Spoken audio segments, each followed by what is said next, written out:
saludo a Manuel Hernández Borboya, usted ya lo conoce, Manuel Hernández Borboya, amigo de esta familia Sin Censura, periodista, reportero en México de Actualidad RT. ¿Cómo estás, Manuel? Te saludo con mucho gusto. Hola, hola, ¿qué tal, Vicente? ¿Cómo estás? Un saludo para ti y para todo el auditorio.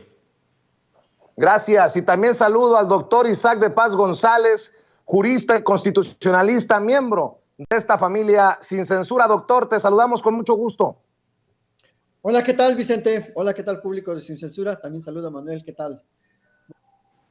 Oye, doctor, déjame iniciar contigo.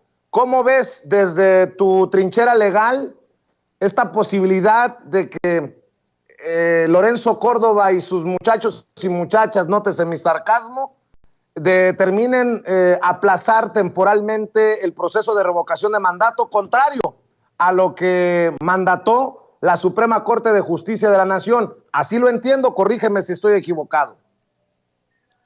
Sí, Vicente, pues parece que hay un punto de acuerdo propuesto por el director del INE, como le dice el presidente, por Lorenzo Córdoba, para, en vista de la falta de presupuesto, según él, pues va a aplazar el procedimiento de la consulta. Yo creo que ya la Corte fue muy clara en el sentido de que no puede esgrimir ese argumento el INE de la falta de presupuesto, sobre todo porque tienen bastante presupuesto y lo que tendría que hacer el INE es reorganizar su presupuesto.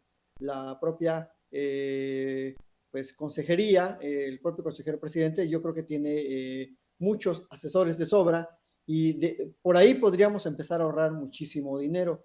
Entonces, lo pueden hacer, o sea, lo van a someter a consideración, pero desde luego eso sería pues ya una contravención a la propia Constitución, porque la Constitución marca que cumplidos los requisitos y los porcentajes, se tiene que llevar a cabo el procedimiento de revocación del mandato. Entonces, pues no hay una justificación constitucional para no hacerlo. La Constitución no habla de presupuesto. O sea, siempre se tienen que llevar a cabo los procedimientos y se tiene que ver de dónde el INE tiene que reorientar su presupuesto. Eso ya es una cuestión que ellos lo tienen que resolver. No debe ser un pretexto para no darle cumplimiento a la Constitución, porque además es la primera vez que se va a llevar a cabo un procedimiento de esta naturaleza, entonces se tiene que hacer un esfuerzo para poder darle esa dimensión material a la Constitución, si no quedaría como siempre, en una buena intención, en un derecho de papel, y creo que la sociedad lo que quiere es que se lleve a cabo el procedimiento de revocación de mandato, Vicente. Boicot de Lorenzo Córdoba y Ciro Murayama desde el INE a la democracia participativa, Manuel Hernández Borboya. Sí, definitivamente. O sea, lo que estamos viendo con Lorenzo Córdoba, pues es un nuevo intento de boicot a la consulta. Más allá de que estemos o no de acuerdo con la consulta para la revocación de mandato, que a mí sí me parece un poco innecesaria en el contexto actual, aunque sería interesante dejarla ahí como un antecedente. Creo que el tema de fondo tiene que ver con pues, los sobrados que están en el INE a la hora de quererse saltar o querer poner en controversia cosas que no son de su facultad. O sea, el INE se tiene que ajustar al presupuesto que le aprobó la Cámara de Diputados, que a final de cuentas pues, es el órgano encargado de aprobar el presupuesto. Entonces lo que estamos viendo es un intento del INE por saltarse a los tres poderes de la Unión, que no es poca cosa, ¿no? Estamos viendo al INE que pone una controversia y una solicitud de suspensión a la revocación de mandato, porque según ellos el presupuesto no les alcanza, que es facultad del Congreso. Aunque la Suprema Corte todavía no ha emitido una resolución definitiva, sí ya dos ministros han dejado muy claro pues que el INE se tiene que ajustar el cinturón y ver cómo le hace en caso de que se tenga que realizar la consulta para la revocación de mandato. Y como están anticipando lo que va a ser un revés de la Corte, Lorenzo Córdoba empezó a operar políticamente para hacer la reunión de hoy en el INE, que ya nos informabas un poco sobre cómo se están manejando las cosas por allá.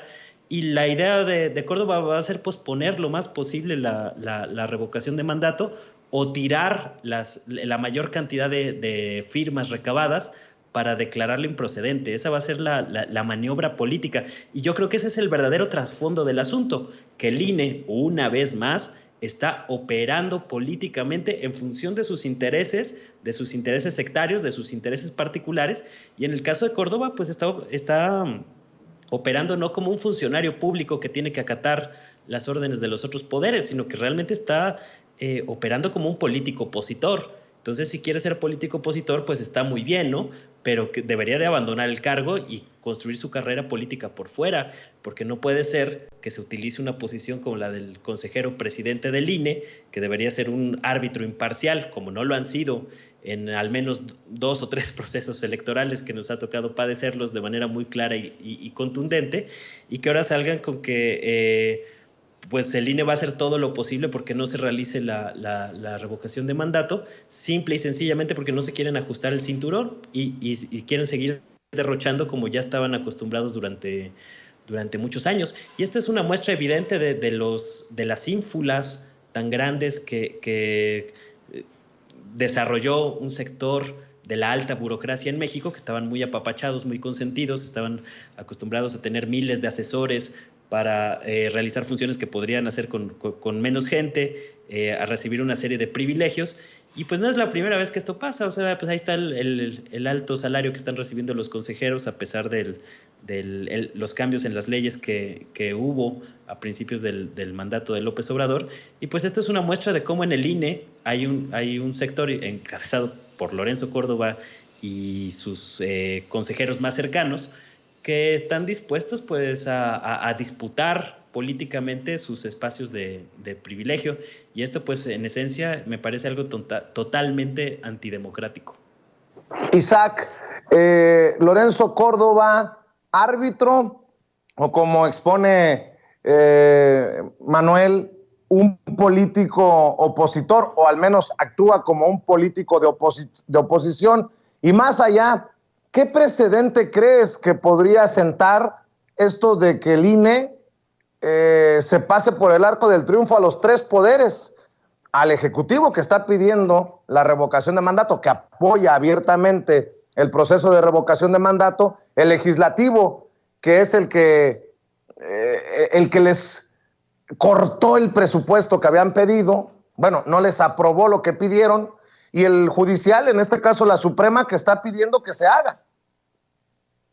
Bueno, por supuesto, están actuando, la presidencia del INE está actuando de una manera sumamente economicista, o sea, no están viendo el fondo de todo este importante proceso constitucional, están viendo únicamente el dinero y pareciera que sin dinero no hay democracia, ese sería como uno de sus lemas, y en realidad creo que la Constitución es muy clara al decir que se tiene que llevar a cabo, si se cumplen los requisitos, la revocación de mandato.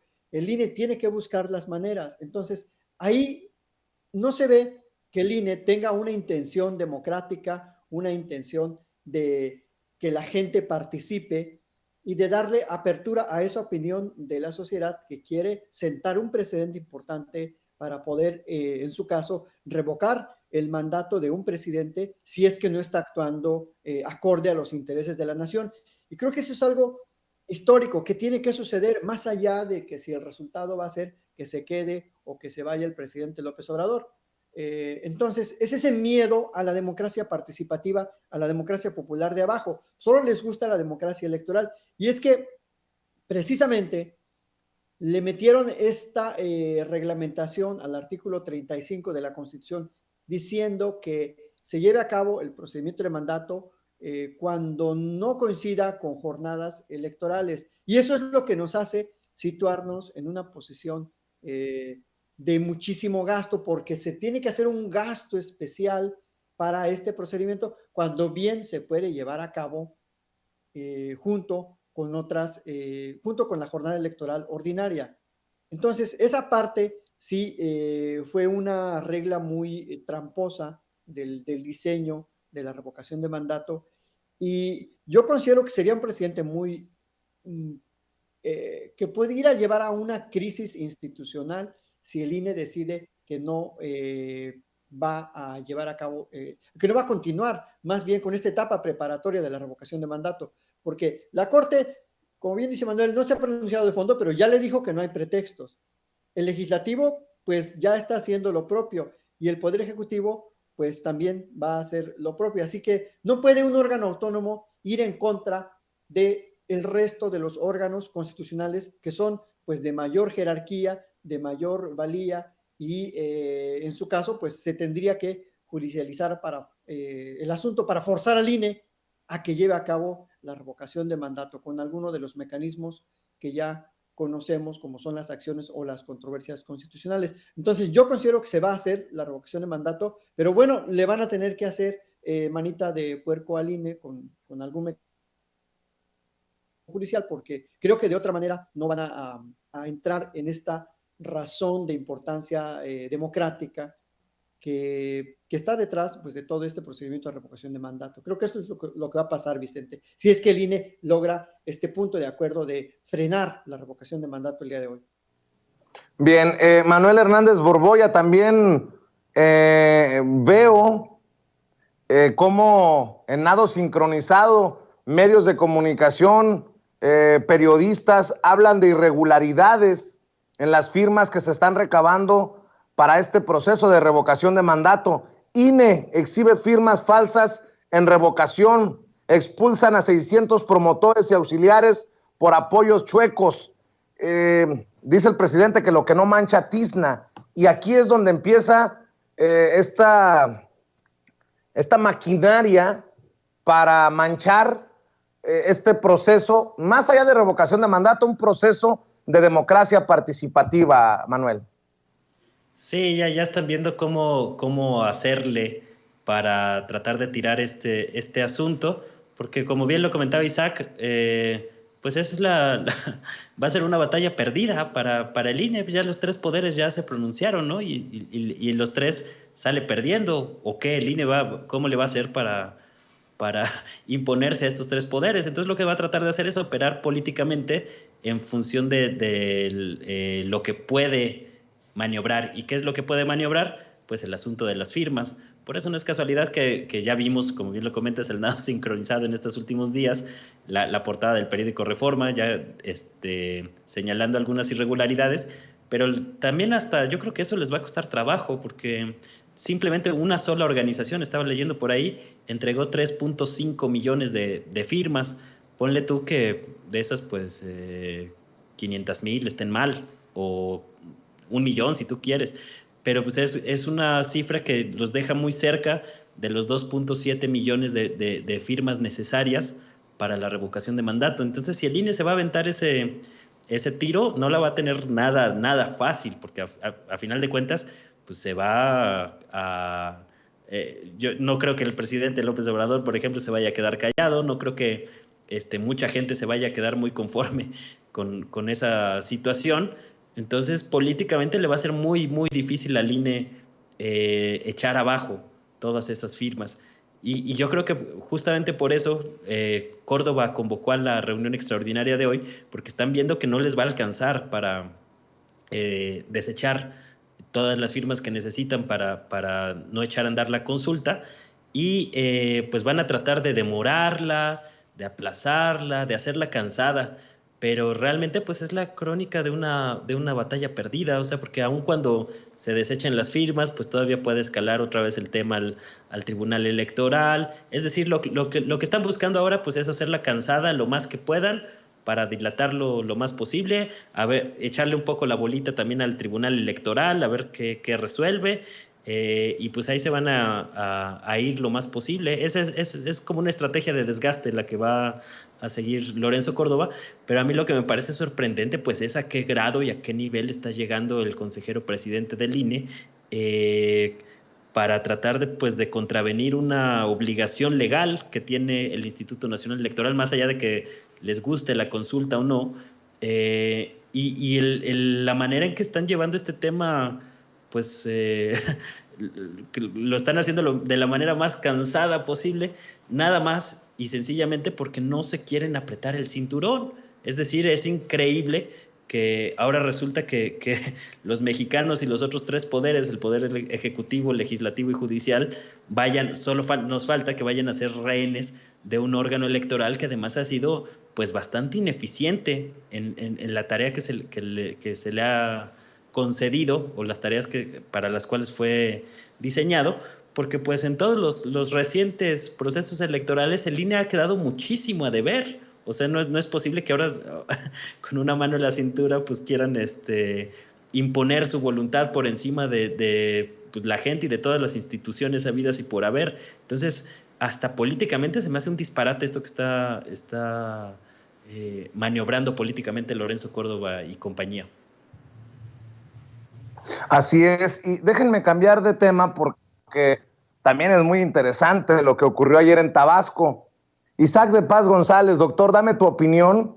Yo creo que debo de decir, hacer una acotación antes de preguntarte tu opinión, que ni los más optimistas de los seguidores del presidente Andrés Manuel López Obrador se imaginaron que ayer le iban a sepultar la alianza federalista a los de la oposición y que esos mismos de la oposición que formaron parte de la alianza federalista, que eran tan gritones contra el presidente, ahí estaban muy, pues hasta contentos, puedo decir. No los vi muy enojados o con un semblante serio. Creo que se la estaban pasando bien.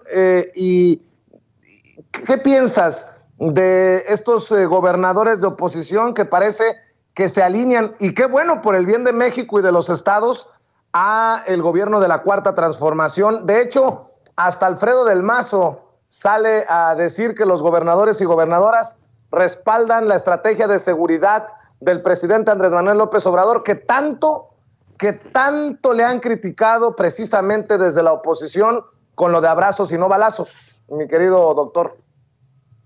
Sí, bueno, tres consideraciones, Vicente. La primera es que esa alianza nació muerta. O sea, era una alianza, era una antítesis de lo que significa el federalismo. El federalismo significa unión para afrontar problemas comunes en una región común, con planes de gobierno más o menos convergentes. Esa es la historia del federalismo, no solo en México, en donde lo inventaron, en Suiza, en Baviera, o lo que hoy es Alemania. Por eso era una aberración total hablar de una alianza federalista, cuando ya somos una federación, ya tenemos una alianza de 31 estados y ahora la Ciudad de México.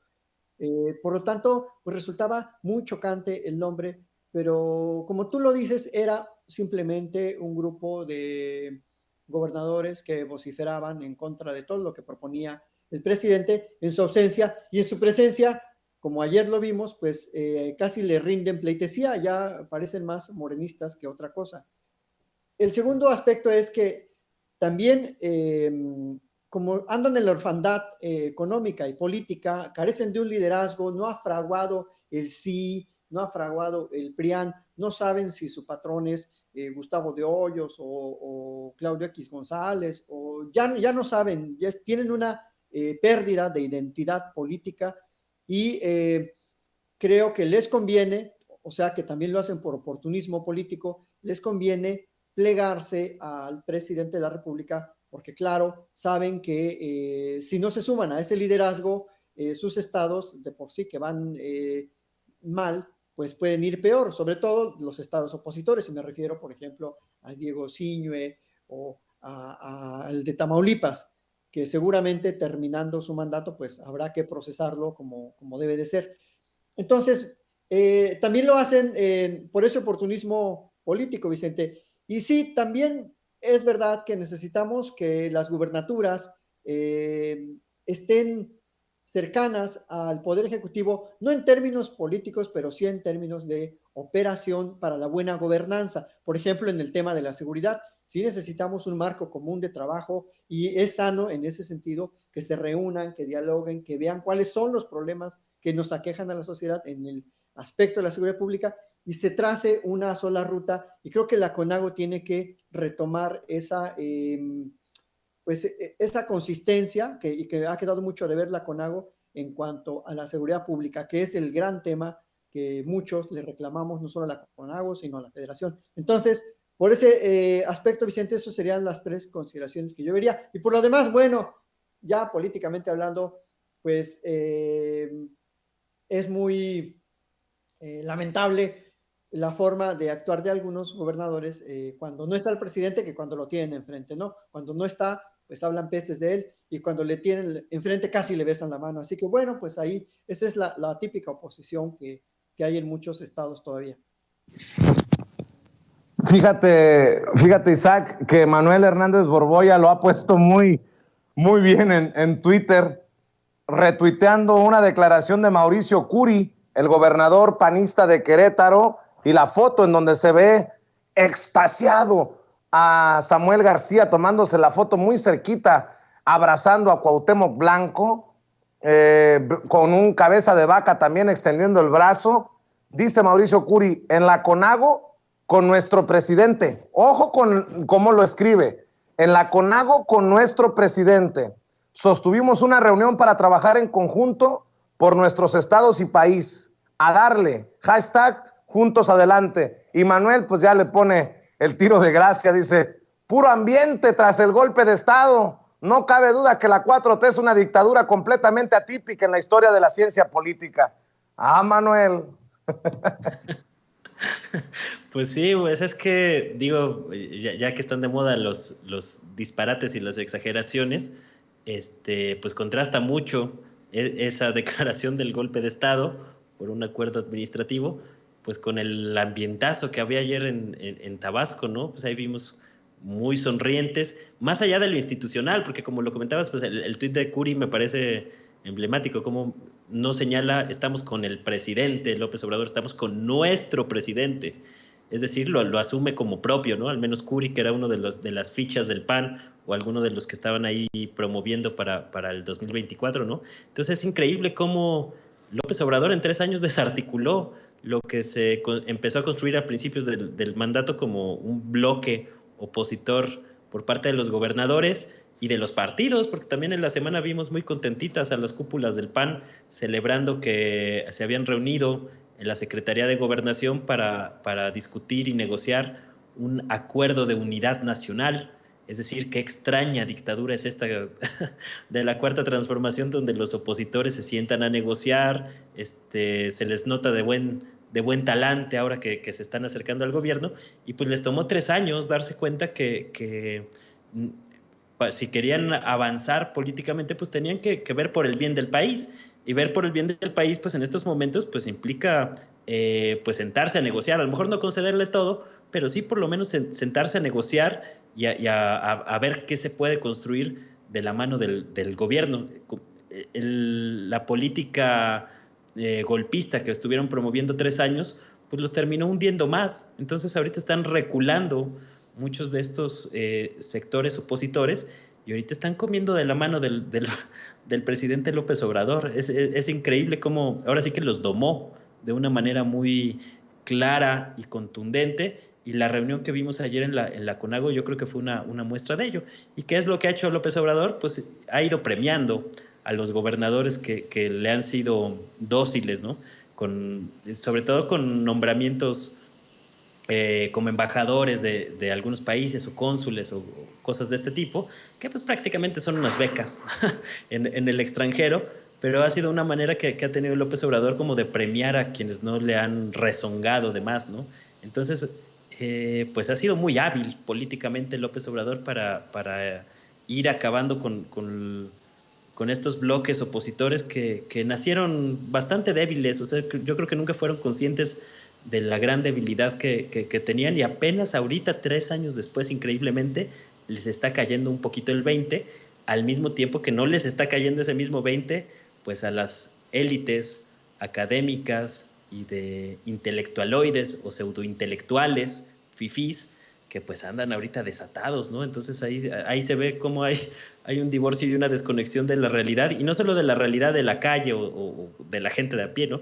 Sino hasta una desconexión muy grave con lo que está ocurriendo en las mismas élites políticas por parte de muchos opinadores y comentócratas que ocupan espacios de privilegio en la prensa nacional. Por ahí veíamos, yo veía un tuit hasta de personajes como Guadalupe Loaesa que estaba recriminando a López Obrador, que ahora hasta quiere acabar con la Navidad y que odia a Santa Claus. Ya unas cosas que son dignas de un programa de parodia, que me parece muy divertido, pero que te habla de cómo está el ambiente político entre esos sectores de las élites.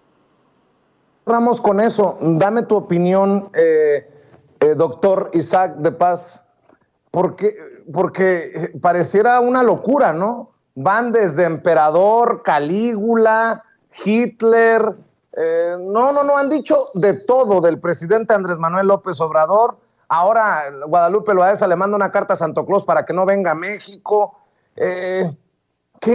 ¿A dónde crees que vaya esta andanada de pus desde la academia y desde el círculo intelectual, doctor? Pues ya me quedé sin herramientas cognitivas, Vicente, para saber cuál será la próxima comparación. Atila, Gengis Khan, no sé, la bruja de Blair, no sé, o sea, no sé ya cuál es su marco de referencia, pero sí están muy desorientados, muy perdidos en cuanto a su análisis de lo que está pasando en este país.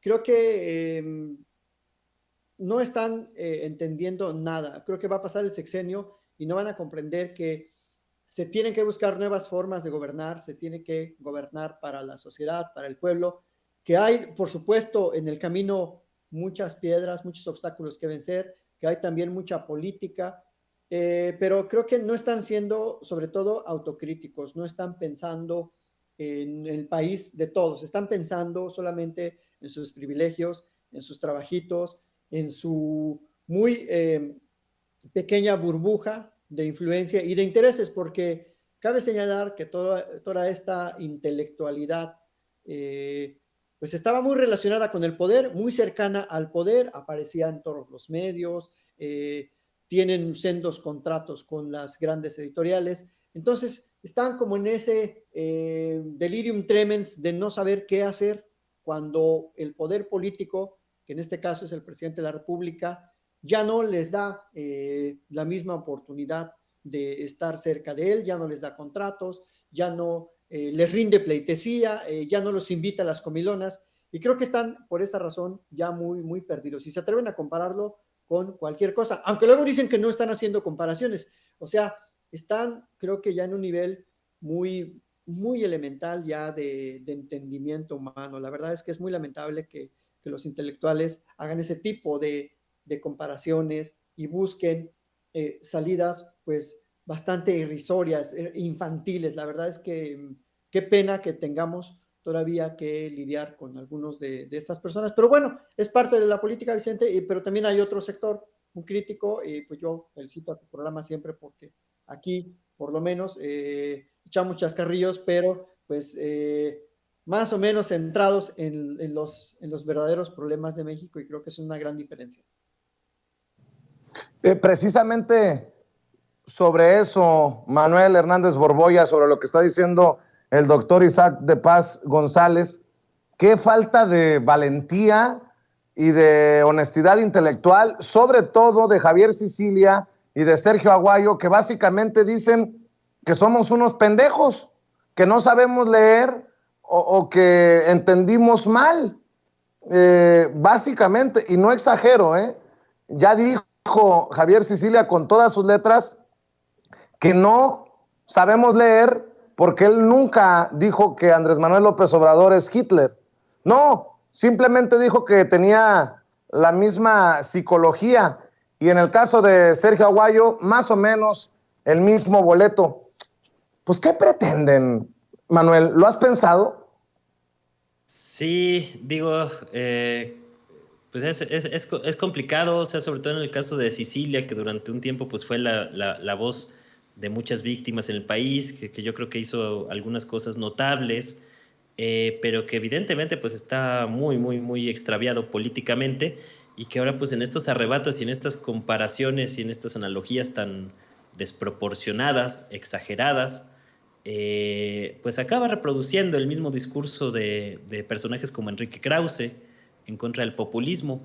Y yo ahí es en donde advierto que realmente el trasfondo real de esta situación es una lucha de clases o es la amenaza que sienten las clases acomodadas o la clase dominante a la hora de que se están poniendo en tela de juicio muchos de los privilegios que lograron juntar durante la época neoliberal, porque no te lo puedes explicar de otra forma, o sea, cómo todo este sector de las élites académicas que pertenecen a la clase dominante, más allá del espectro político que ellos asuman o reconozcan, pues están teniendo señalamientos muy, muy parecidos.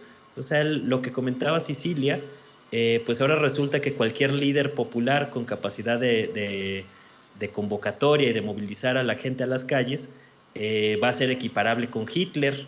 O sea, me parece un despropósito y un absurdo tremendo, ¿no? Y creo que el trasfondo tiene que ver precisamente con eso, a las élites, a las oligarquías, no solo en México, sino en América Latina, les molesta mucho la figura de estos líderes populares muy carismáticos, porque es lo que ha permitido aglutinar a los sectores de abajo, a las izquierdas, que por su heterogeneidad suelen ser muy propicias a pelearse entre ellos. Digamos, mientras la derecha se cohesiona muy fácilmente en torno al interés económico, en las izquierdas y en los sectores populares cuesta más trabajo aglutinar a la gente para poder derrumbar el poderío de las estructuras de esta clase dominante que es dueña pues de los aparatos del Estado, son congresistas, son ministros de la Corte, son funcionarios públicos, son gobernadores, son presidentes de la República. Entonces, para que los sectores populares puedan desmontar esa estructura, lo que ha demostrado, sobre todo en el contexto latinoamericano, pues ha sido la figura del líder popular, ¿no? Entonces, muchos de los señalamientos en contra del populismo tienen que ver con esto. Hay una clase dominante que no quiere perder sus privilegios, que hoy se siente amenazada y que explica, pues, desde los disparates que estamos viendo entre sus columnistas y sus analistas, que en realidad son posturas políticas en el contexto de esta lucha de clases, ¿no? Entonces yo creo que hay que entenderlo más desde una parte estructural y no nada más perdernos en los personajes, porque si señalamos nada más a los personajes, pues vamos a estar reproduciendo lo que ellos han estado haciendo, ¿no? Los señalamientos de que López Obrador es un malévolo político populista que sedujo y convenció a una prole o a un pópulo ignorante que no sabe lo que le conviene, pues es el discurso con el que se han tratado de estar ahí duro y dale en contra del actual gobierno, cuando yo creo que pues si fueran un poquito más críticos, más abiertos, más analíticos, pues podrían encontrar otros puntos más precisos, a lo mejor no tan rimbombantes, donde pudieran hacer crítica al actual gobierno y pues no harían los ridículos que están haciendo actualmente, ¿no? Pero yo creo que tiene que ver con eso, es un asunto de clase y por eso precisamente también en los grandes medios corporativos nunca se van a mencionar este tipo de categorías de análisis para entender la realidad mexicana, ¿no? Porque esta clase no quiere que se sepa o que se haga o que la gente se entere, pues de que es en realidad una disputa política para mantener sus privilegios. Así es. Pues yo te agradezco, Manuel Hernández Borboya, por estar aquí en Sin Censura. ¿Por qué no cerramos invitando a la gente para que te siga en redes sociales, en donde pueden o no estar de acuerdo contigo, pero vaya que sí hay temas para el debate? Sí, bueno, pues uno tiene que defender su posición, ¿no? Aunque no todo el mundo esté de acuerdo, pero pues es la postura de uno. Y pues a los que les interesa ahí de repente tener un punto de vista diferente, que puede ser muy crítico del gobierno, pero pues también muy crítico de la oposición, pues ahí los invito a que me sigan en redes, en el Twitter, que estamos ahí de lleno, @ManuelH. Borboya, y en Facebook y en YouTube, como Manuel Hernández Borboya. Estoy subiendo contenido seguido, y ahorita pues les recomiendo el hilo que subí a Twitter y también hay por ahí en Facebook, explicando a detalle esta situación de lo de Córdoba, que es de llamar la atención. Muy bien, pues estamos al pendiente, Manuel. Doctor Isaac de Paz González, ¿por qué no cerramos también invitando a la gente para que te siga? Muchísimas gracias, perdón por el audio. Pues sí, para que me sigan en Twitter, @Isaac de Paz, y en YouTube, en Isaac de Paz González. Ahí estamos con análisis constitucionales y de derechos humanos. Muchísimas gracias por la invitación y muchas gracias también a Manuel por esta excelente mesa. Gracias Manuel, gracias doctor, estamos al pendiente. Que pasen excelente tarde, hablando siempre aquí en Sin Censura, ambos en esta mesa de diálogo tan interesante.